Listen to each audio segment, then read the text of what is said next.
7 साल बाद भारत ने ईरान से कच्चा तेल खरीदा है और कच्चे तेल से भरे टैंकर भारत के तट पर पहुंच भी गए हैं। लेकिन मजे की बात यह है कि यूएसए जो स्ट्रेट ऑफ हॉर्मुज का ब्लॉकेट करने के लिए खड़ा हुआ है, वो यूएसए जिसने ईरान पर सैंक्शंस लगा रखे हैं, वो खुद कह रहा है कि भारत ईरान से तेल खरीद सकता है, हम भारत के जहाज को नहीं रोकेंगे। और उससे भी मजे की बात, ईरान के एम्बेसडर ने भी कह दिया है कि जो भी भारत का जहाज स्ट्रेट ऑफ हॉर्मुज से गुजरेगा, हम उससे किसी तरह का कोई टोल नहीं वसूलेंगे, क्योंकि भारत हमारा पुराना मित्र है। और उससे भी मजे की बात, जब ईरान, इजराइल और यूएसए का युद्ध स्टार्ट हुआ था, उससे जस्ट पहले भारत इजराइल की यात्रा करके आया था। जब युद्ध स्टार्ट हो गया, उस वक्त भी दुनिया में ऑयल और गैस की तकलीफें हो रही थी, लेकिन भारत का टैंकर लगातार एलपीजी और ऑयल स्ट्रेट ऑफ हॉर्मुज से भारत पहुंचा रहा था। और वर्तमान की बात, जब युद्ध अपनी चरम सीमा पर है और स्ट्रेट ऑफ हॉर्मुज पर ईरान और यूएसए दोनों ही अपना दावा कर रहे हैं, तब भी भारत को ऑयल और गैस लगातार पहुंच रहा है। यह है भारत की डिप्लोमेसी। लेकिन भारत में बैठे हुए कुछ गद्दारों को यह अच्छा नहीं लगता। वो तो ये कहते हैं कि भारत को पाकिस्तान से सीखना चाहिए। पाकिस्तान किस तरह से मीडिएशन कर रहा है, पाकिस्तान किस तरह से शांति वार्ता करा रहा है।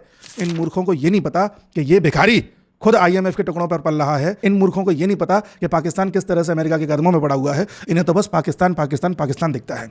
कई कांग्रेस के नेता थे जो पाकिस्तान के इस मुद्दे पर बड़ा बोल रहे थे कि भारत को डिप्लोमेसी करनी चाहिए, भारत को फॉरेन पॉलिसी सीखनी चाहिए, भारत क्यों नहीं मीडिएशन कर रहा। अरे भारत इसलिए मीडिएशन नहीं कर रहा क्योंकि जब भारत पीओके लेने जाएगा तब भारत भी किसी का मीडिएशन नहीं चाहेगा। इसलिए हम कह रहे हैं कि तुम्हें जो करना करते रहो, हम तुम्हारे मसले में नहीं पड़ते, और जब हम अपना पीओके लेंगे तो तुम हमारे मसले में मत पड़ना। इनके दिमाग में ये नहीं घुसता।